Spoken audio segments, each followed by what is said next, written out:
अस्सलाम वालेकुम व्यूअर्स, मैं मोहम्मद अबूज़र और आप देख रहे हैं ज़र मैथ। आज हम एक और टॉपिक वो है इन्वर्स ऑफ ए फंक्शन के ऊपर वीडियो बना रहे हैं। इसमें 3 मेन पॉइंट्स हैं जो हम डिस्कस करेंगे इस वीडियो के अंदर। सबसे पहला पॉइंट जो मोस्ट ऑफ द वीडियोस के अंदर मैं डिस्कस करता हूँ वो होता है पर्पज़, कि हम इस टॉपिक को क्यों डिस्कस कर रहे हैं। कि अब पर्पज़ हम डिस्कस करेंगे कि इन्वर्स ऑफ ए फंक्शन इसका क्या पर्पज़ होता है। दूसरे नंबर पे हम डिस्कस करेंगे इस क्वेश्चन को कि is every function is invertible or not, कि क्या सारे के सारे फंक्शंस का हम इन्वर्स ले सकते हैं या कुछ फंक्शंस ऐसे हैं जिनका इन्वर्स हम नहीं ले सकते। तीसरे नंबर पे हम सीखेंगे कि हाउ टू फाइंड इन्वर्स। कोई क्वेश्चन हम लेंगे और उसका हम सीखेंगे कि उसका इन्वर्स कैसे फाइंड करना है। तो चलें सबसे पहले पॉइंट पे शुरू करते हैं कि इन्वर्स ऑफ ए फंक्शन इसका मकसद क्या है, इसका क्यों पर्पस क्या है, कि हम क्यों किसी भी फंक्शन का इन्वर्स लेते हैं। देखें, दो चीज़ें हैं, एक हमारे पास होती है इनपुट और एक होता है आउटपुट। तो फंक्शंस के अंदर जब हम इनपुट पुट करते हैं और हमें आउटपुट मिलता है तो ये तो होता है फंक्शन का काम। तो अगर हम ये चाहें कि हमें आउटपुट से दोबारा इनपुट मिले तो इसके लिए हमें इन्वर्स फंक्शन की ज़रूरत पड़ती है, जिसमें दो सेट्स लेता हूँ। इसमें एक सेट हमारे पास सेट x और दूसरा सेट है सेट y। जो सेट x के एलिमेंट्स होते हैं, जस्ट फॉर रिवीजन मैं बता रहा हूँ कि वो हमारे पास डोमेन होता है, और सेट y के जो एलिमेंट्स होते हैं वो हमारे पास होता है को डोमेन, और जो एलिमेंट्स सेट x के साथ इंगेज होंगे y के वो हमारे पास रेंज के एलिमेंट्स होंगे। लेट्स सपोज इस सेट x में एक एलिमेंट a1 है और दूसरा एलिमेंट है b1। ये दोनों एलिमेंट्स मैप हो रहे हैं सेट y के अंदर a2 के ऊपर और b2 के ऊपर, ठीक है। a1 लेट्स सपोज मैप कर रहा है a2 के ऊपर और b1 मैप कर रहा है b2 के ऊपर। इन जनरल हम डिस्कस करें। अब इसमें देखें, ये तो है इनपुट और ये हमें आउटपुट के तौर पे वैल्यूज़ मिल रही हैं, और ये हमारे पास जो फंक्शन है वो है f from x to y। हम x से y की तरफ जा रहे हैं। अब वो जो मैं चाह रहा था कि क्यों हम फंक्शन का इन्वर्स लेते हैं, वो इसलिए कि जब हमने इस फंक्शन में a1 की वैल्यू इनपुट के तौर पे पुट की तो हमें a2 मिला आउटपुट के तौर पे, b1 पुट की तो हमें b2 मिला आउटपुट के तौर पे। अगर हम ये चाहें कि हमें a2 से दोबारा a1 पे आएँ, ठीक है, और b2 से दोबारा b1 के ऊपर आएँ, तो इसके लिए हमें इन्वर्स फंक्शन की ज़रूरत पड़ती है। मैं एक और एग्जांपल भी इसमें ले लेता हूँ। Let's suppose y equal to है x प्लस 2। ये हमारे पास एक फंक्शन है, इसमें सेट बनाएं ज़रा, और ये सेट x होगा, ये सेट y होगा। लेट्स सपोज मैं यहाँ पे x को 1 वैल्यू देता हूँ तो y की क्या हो जाएगी 1 प्लस 2, y की 3 आ जाएगा आंसर। x को अगर मैं 2 पुट कर दूँ तो y क्या आएगा 2 प्लस 2 यहाँ पे 4 आ जाएगा। देखिए 1 पुट किया तो 3 आया हमारे पास, 2 पुट किया तो फंक्शन में 4 आ रहा है हमारे पास। अच्छा, अब हम 1 पुट करने से 3 आया, 2 पुट करने से 4 आया। ये काम था सारा फंक्शन f का, ठीक है। और वो फंक्शन क्या था, ये x प्लस 2। अब हम चाहते हैं कि इसका इन्वर्स, इसका जो इन्वर्स होगा वो मैं अभी इसको लिख देता हूँ। वो क्या होगा, इसमें हम सेपरेट करेंगे, जब वेरिएबल्स x के लिए सॉल्व करेंगे तो वो आ जाएगा y minus 2 equal to x। ये इसका इन्वर्स फंक्शन होगा जो एंड पे आपको सिखाऊंगा कि कैसे फाइंड किया है। अब देखें, ये इसका इन्वर्स फंक्शन है। अब 1 से 3 पे गए ये फंक्शन को यूज़ करके। अब मैं चाहता हूँ 3 से दोबारा 1 के ऊपर है, तो वो क्या होगा, इन्वर्स फंक्शन ज़रूरत पड़ेगी। तो 3 इसमें पुट करें, y के एलिमेंट है, अब ये 3 माइनस 2 वो 1 आ रहा है, यानी 3 से दोबारा हम सेट y से सेट x पे आ रहे हैं, और ये जो काम होगा ये f इन्वर्स का होगा।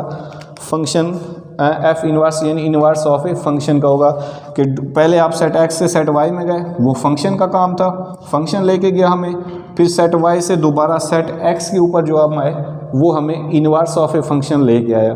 यानी आप इसको यूँ कह लें कि मैं ये कहता होता हूँ कि जो इन्वर्स ऑफ ए फंक्शन है वो हमारे पास is just like 2 way traffic system, कि हम क्या कर रहे हैं, एक तरफ से इस पॉइंट पे पहुंच रहे हैं और दूसरे रास्ते से हम दोबारा उसी जगह पे वापस आ रहे हैं, ठीक है। तो ये इन्वर्स ऑफ ए फंक्शन का पर्पज़ होता है कि हमें इनपुट से आउटपुट मिली है और हम दोबारा आउटपुट से हम चाहते हैं इनपुट हमें हासिल हो जाए, यानी जहाँ से हमने स्टार्ट किया हम एक मंजिल पे पहुँचे और हम चाहते हैं कि उस मंजिल से दोबारा हम अपने इनिशियल स्टार्ट पे आएँ, तो उसके लिए हम inverse of a function use करेंगे। और इसकी मतलब बहुत सारी एप्लीकेशंस हैं लाइफ में। कुछ जैसे फॉर एग्ज़ाम्पल आप कुछ इंटरनेट से डाटा डाउनलोड करते हैं, तो फॉर एग्ज़ाम्पल एक फ़ाइल है अगर 10 MB की, तो हम उसको कंप्रेस कर देते हैं, ठीक है। कंप्रेस करके वो लेट्स सपोज वो 7 MB की हो जाती है फ़ाइल। अब हम अगर ओरिजिनल 10 MB वाली फ़ाइल को डिलीट कर दें, तो उस कंप्रेस्ड फाइल से हम दोबारा ओरिजिनल फ़ाइल हासिल नहीं कर सकते। ये नॉन इन्वर्टिबल होता है, ये प्रोसेस इन्वर्सिबल नहीं है, ठीक है। इसी तरह से जैसे हम माइक्रोसॉफ्ट वर्ड के ऊपर काम कर रहे हों, तो हम बहुत एक पैराग्राफ लिखा, एक लाइन लिखी हमने उसको फिर डिलीट कर दिया, फिर दोबारा Ctrl+Z प्रेस करने से वो दोबारा अपीयर हो जाता है, यानी वो रिवर्स हो जाता है। तो वो एक इन्वर्टिबल प्रोसेस है हमारे पास। तो इस तरह से बहुत सारी एग्जांपल्स दी जा सकते हैं जो डेली लाइफ के अंदर हम यूज़ कर रहे होते हैं। तो इन शॉर्ट मकसद क्या है इनवर्स ऑफ ए फंक्शन का, कि हम अपने इनिशियल पॉइंट पे वापस आना चाहते हैं, अपनी मंजिल से दोबारा जो हम वापस आएंगे तो वो हमारे पास क्या होगा, आउटपुट से इनपुट तक आने के लिए जो प्रोसेस है वो होगा इनवर्स ऑफ ए फंक्शन के ऊपर। अब हम डिस्कस कर लेते हैं दूसरे पॉइंट के ऊपर कि does every function is invertible और नॉट। यानी जब मैं कहूँगा कि ये फंक्शन इन्वर्टिबल है, इसका मतलब क्या होगा कि ये इस फंक्शन का इन्वर्स एग्जिस्ट करता है। तो अब हम जब इस क्वेश्चन को देखते हैं कि क्या सारे फंक्शन इन्वर्टिबल हैं, तो इसका आंसर क्या है, नो। सारे के सारे फंक्शन इन्वर्टिबल नहीं होंगे। क्यों नहीं होंगे वो भी हम अभी डिस्कस करते हैं, और उनको इन्वर्टिबल बनाने के लिए हमें क्या करना पड़ेगा वो भी अभी हम डिस्कस करते हैं। देखें, मैं एक फंक्शन ले रहा हूँ y = x²। ये जो फंक्शन है हमारे पास ये इन्वर्टिबल नहीं है। क्यों नहीं है? इसमें हम कुछ वैल्यूज़ पुट करते हैं, फिर आपको अंदाज़ा हो जाएगा कि ये इन्वर्टिबल क्यों नहीं है। मैं इसके लिए भी सेट बना देता हूँ वैल्यूज़ का। अगर मैं x को, चूँकि इंडिपेंडेंट वेरिएबल होता है, उसको हमने अपनी मर्ज़ी से वैल्यू देनी होती है। मैं x के अंदर 1 पुट करता हूँ, ये set x set y। x के अंदर 1 पुट करेंगे जब, तो y की वैल्यू क्या आ जाएगी, 1। x के अंदर -1 पुट करता हूँ अगर मैं, तो फिर भी y की वैल्यू 1 आ रही है, क्योंकि -1 का स्क्वायर वो 1 ही आ जाएगा। यानी इस 1 को लिखने की अब ज़रूरत नहीं है, क्योंकि ऑलरेडी हमारे पास एक 1 मौजूद है। तो इसका होगा क्या कि देखें, ये जो 1 था ये भी इस 1 के ऊपर मैप कर रहा है, ये -1 भी इसके ऊपर मैप कर रहा है। तो यहाँ पे प्रॉब्लम ये आई कि ये जो फंक्शन था ये 1-to-1 फंक्शन नहीं है। ठीक है, क्यों? क्योंकि सेट x में से, डोमेन में से 2 वैल्यूज़ हैं जो सेट y की एक ही वैल्यू के ऊपर मैप कर रही हैं। अगर इस तरह की सिचुएशन हो तो वो फंक्शन 1-to-1 नहीं होता। तो 1-to-1 जो है इसको बनाया जा सकता है, और कैसे बनाया जा सकता है ये भी हम डिस्कस करते हैं।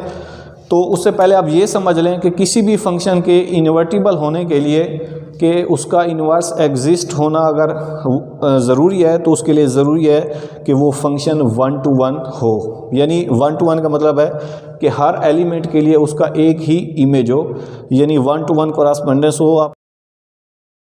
आप कह सकते हैं इस तरह से सिचुएशन ना हो कि डोमेन के 2 एलिमेंट से आपको एक ही एलिमेंट के ऊपर मैप कर रहे हैं, तो उसका 1-to-1 होना ज़रूरी है। और अब देखें, ये फंक्शन था for all values of x, तो ये 1-to-1 नहीं था, तो इसका मतलब है इसका इन्वर्स भी हम नहीं बता सकते, लेकिन हम इसको 1-to-1 बना सकते हैं। कैसे बनाते हैं? वो इसकी डोमेन को रेस्ट्रिक्ट कर दिया जाए तो इसको हम 1-to-1 बना सकते हैं। जैसे पहले इसकी डोमेन थी फॉर ऑल रियल नंबर्स, ये इस फंक्शन को कोई प्रॉब्लम नहीं थी, सारी वैल्यूज़ x के लिए ले रहा था। लेकिन अगर मैं इसकी डोमेन को रेस्ट्रिक्ट कर दूं कि लेट्स सपोज हम कहते हैं x जो है वो सिर्फ वो वैल्यूज़ लेगा जो ग्रेटर देन 0 हो, मींस पॉजिटिव वैल्यूज़ x अगर लेता है, या इक्वल टू भी कर लें आप, यानी 0 या 0 से ग्रेटर वैल्यूज़ अगर वो हम लें, यानी इसकी डोमेन को अब मैंने रिस्ट्रिक्ट कर दिया है कि अब इसके अंदर वो नेगेटिव नंबर्स हम इस फंक्शन में पुट ही नहीं कर सकते। अब देखें 0 पुट करेंगे, 1 पुट करेंगे, 1 आएगा।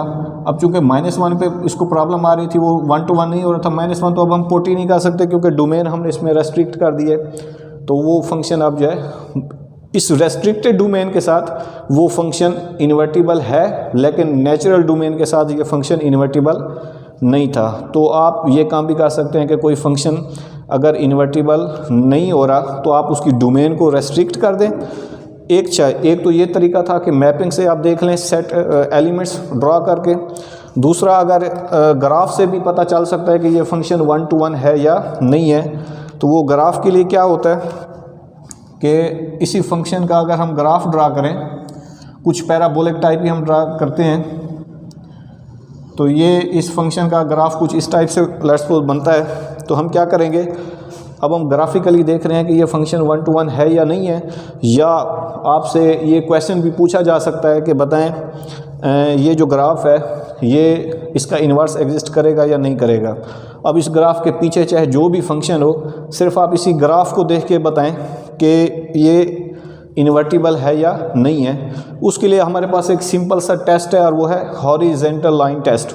उसमें क्या करते होते हैं हम, जैसे वर्टिकल लाइन टेस्ट था हमारे पास, वर्टिकल लाइन टेस्ट हमें बताता है कि कोई भी फंक्शन की प्रॉपर्टीज़ को सेटिस्फाई करता है या नहीं। और हॉरिजेंटल लाइन से क्या होगा, उसमें ये होगा कि हम देखेंगे कि वो फंक्शन 1 to 1 है या नहीं। उसमें करेंगे क्या हम कि सिर्फ एक हॉरिजेंटल लाइन ड्रा करेंगे, ठीक है, उस पूरी कर्व में से। अब देखें एक इस पॉइंट के ऊपर कट कर रही है इसको, एक इस पॉइंट के ऊपर कट कर रही है। हॉरिजेंटल लाइन कर्व को 2 पॉइंट्स के ऊपर कट कर रही है। इसका मतलब है कि ये फंक्शन 1 to 1 नहीं है। ये इन 2 पॉइंट्स का मतलब क्या है, ये वो चीज़ें हैं, यानी आउटपुट जो है ना पीछे 2 एलिमेंट से मिलके बनी हुई है, यानी आउटपुट में पीछे इनपुट के 2 एलिमेंट्स हैं, तो ये वो 2 एलिमेंट्स हैं। तो हॉरिजेंटल लाइन टेस्ट से भी आप चेक कर सकते हैं किसी भी फंक्शन का कि ग्राफिकली अगर गिवन है कि वो फंक्शन का इन्वर्स एग्जिस्ट कर रहा है या नहीं कर रहा।